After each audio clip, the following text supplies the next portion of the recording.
Christine, how much does it hurt the WNBA when Caitlin Clark is out? It is devastating to the WNBA when Caitlin Clark. A lot of us were expecting some sort of dip since Caitlin Clark has been out with injury, but I don't think all of us were expecting the entire viewership of the entire WNBA to be down. And this tweet from Christine Brennan really stuck out to me. She said one player gets injured and more than half the TV audience for the entire league disappears. Has any other athlete ever had that kind of impact on a sport? Golf without Tiger definitely dropped precipitously on. What if one injury didn't just sideline the WNBA's biggest superstar, but sent shockwaves through the entire league? Imagine arenas that were sold out just weeks ago suddenly filled with empty seats. Television ratings that seemed unstoppable begin slipping. Fans flood social media demanding answers, while analysts ask the same uncomfortable question: is the WNBA too dependent on Caitlin Clark? That's exactly the debate exploding across the basketball world after Caitlin Clark's latest injury setback. For months, Clark has been the face of a new era in women's basketball, drawing millions of new viewers, breaking attendance records, and creating excitement unlike anything the league has seen in years. But now, with her health once again becoming the center of attention, many fans are wondering whether the league can maintain its incredible momentum without its biggest attraction. Reports indicate Clark is dealing with another injury concern, fueling non-stop discussion about how long she could be out and what it means for the season. At the same time, headlines claiming that WNBA ratings are collapsing have spread rapidly across social media. Some fans believe the numbers prove Clark's unmatched impact, while others argue the conversation exaggerates what's really happening. Recent viewership reports actually continue to show that games featuring Clark remain among the league's biggest television draws, highlighting just how much attention she commands whenever she steps on the court. So what's the real story behind the headlines? Is the WNBA truly facing a ratings crisis, or are viral claims making the situation appear worse than it is? How serious is Caitlin Clark's injury, and could her absence reshape the rest of the season?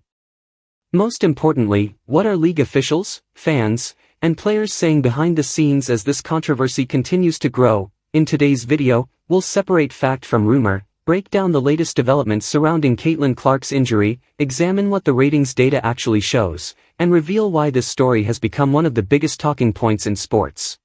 Stay with us until the end, because several surprising details completely change the way this situation is being viewed. And the truth is the truth, and the data is there.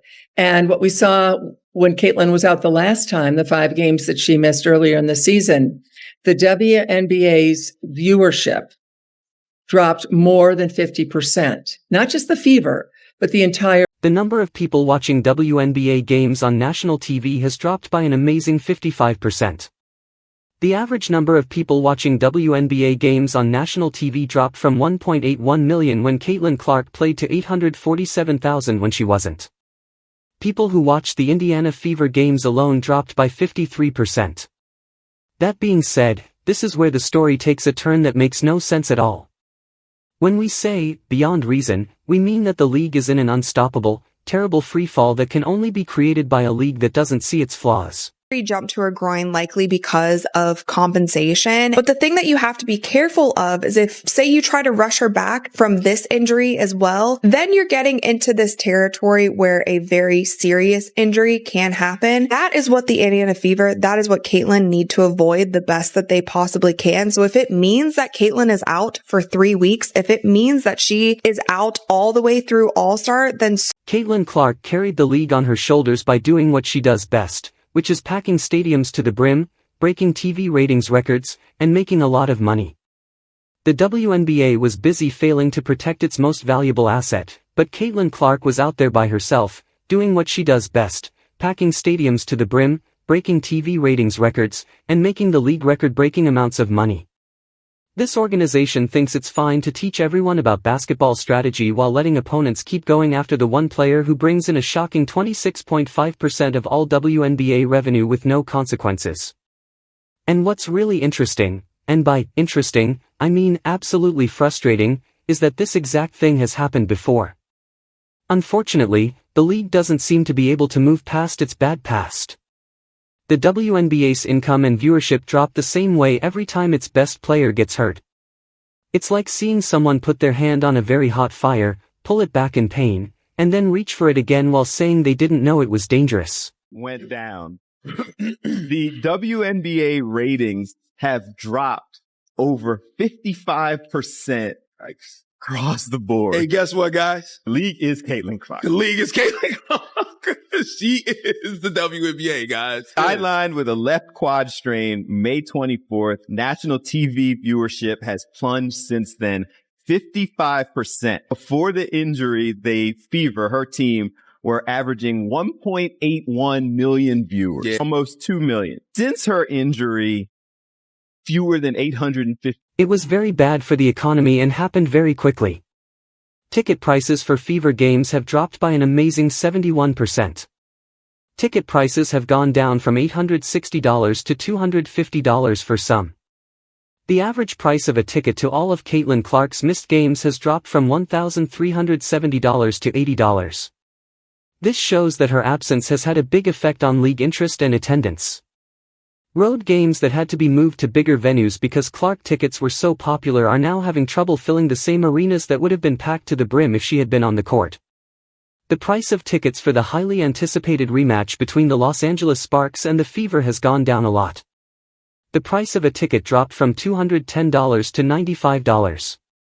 In the past, that game had an amazing 2.25 million watchers, making it one of the most watched WNBA games ever.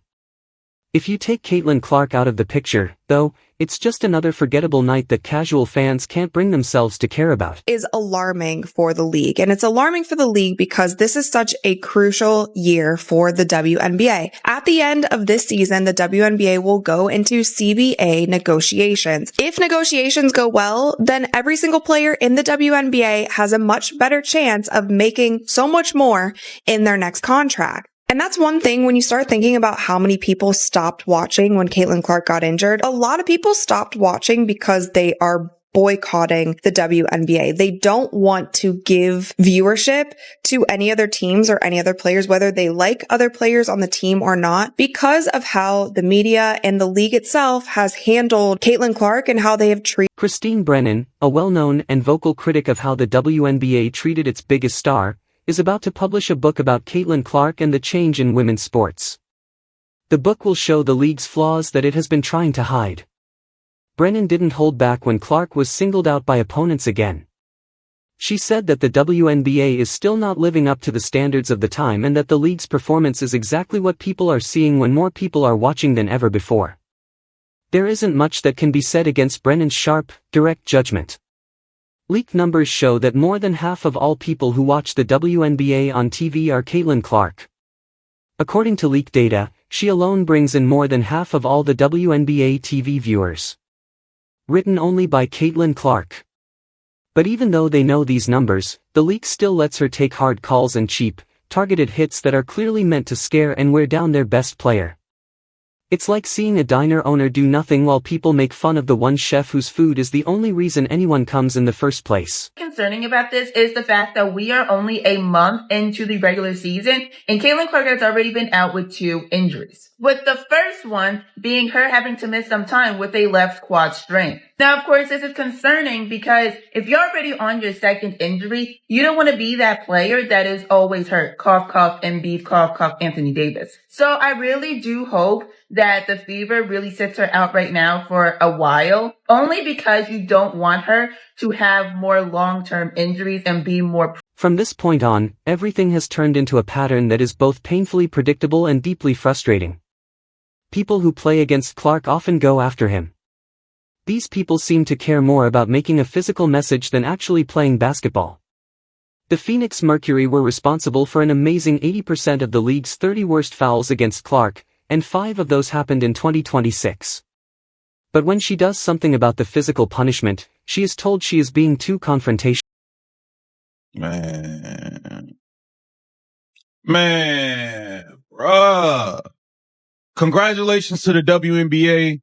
Your ratings are going to drop by 55 to 60% once again. I believe the WNBA have successfully broken. The saddest thing about this whole disaster is that it could have been avoided at all times. Caitlin Clark was a very humble rookie when she first stepped onto the court. She constantly gave compliments to her teammates instead of hogging the attention for herself. she took criticism with such poise and maturity that it was hard to believe she was only 22 years old. This league had a unique chance to embrace, protect, and use her huge popularity to boost the whole sport. Instead, they did nothing and let jealousy and small-scale politics destroy what should have been the biggest party in the history of women's basketball. And the damage goes far beyond ticket sales and TV numbers. Because of Clark's injuries, business partnerships worth millions of dollars are being thrown off, which has caused some partners to publicly question whether their investments can still be made in the current unstable situation. There is a deep-seated identity crisis in the WNBA that this situation finally brings to light. It looks like this league can't decide if it wants to be taken seriously as a professional basketball group or if it would rather chase every made-up scandal that might get more likes on social media. There is no way around the fact that you can't have it both ways. Professional leagues look out for their stars and make sure the competition is fair. In order to stay current, high school theater loves to stir up trouble. As big a deal as Tiger was in men's golf, Keith, he did, and when he was gone, it affected the ratings, but nothing like that. And, Michael Jordan being out, maybe a 5 percentage points or something. Nothing like this. You can make a strong case, and I will make that case, and have that there is no one single athlete more important to his or her sport or tour or whatever the circuit is that they play on than Caitlin Clark is to the basketball players who are women should be treated so much better than this. And, as I already said, the difference between the NFL and other major sports leagues is shocking and disgusting. Just take a moment to think about it. What if the NBA let players attack LeBron James with dirty moves over and over again for months? The players would be suspended before you could say, flagrant foul. They would stop acting that way right away. On the other hand, the WNBA seems happy to let this harmful trend continue, as if it thinks that all attention, no matter how bad, is good. Now, that way of thinking is backfiring in the worst way possible, as WNBA fans refuse to go to games without Caitlin Clark because they don't trust that the competition is being run fairly or honestly. When your most loyal fans won't watch your show without your biggest star because they don't trust the game's morals, you have a credibility crisis that is much worse and more dangerous than a drop in ratings or a loss of money. I don't know where to begin, man. I hope Caitlin Clark is okay. I want to know when this injury even happened, bro, because let's be serious here. She has the quad injury. Mind you, Caitlin Clark hadn't missed a game since she was like 19 years old, since she was like 18 in college or something. Now she has a groin injury. We've never seen Caitlin Clark play as bad as she played the last 3 games. Let's just be serious here. She's like 1 for 20 something on threes in the last 3. We've never seen her shoot the ball this way. I'll say that. Has she been hurt? There have been many chances for the WNBA to change its course. They have walked right by all of them many times, making an already bad situation worse with each missed chance. Every bad thing that happened with Caitlin Clark should have been a clear and loud alarm to set very high standards for player safety and fair play. Instead, the same old, worn-out answers about basketball games and letting the players play have been given in every case. This is where the really bitter irony comes in. Not Clark's plays, but her absence has been the most convincing and clear proof of how important she is to this team, which is exactly the conclusion this league should have been working so hard to avoid. A 55% drop in viewing is a big problem. When there is a 5-alarm fire, you need to move right away. But the WNBA hasn't learned much from these events.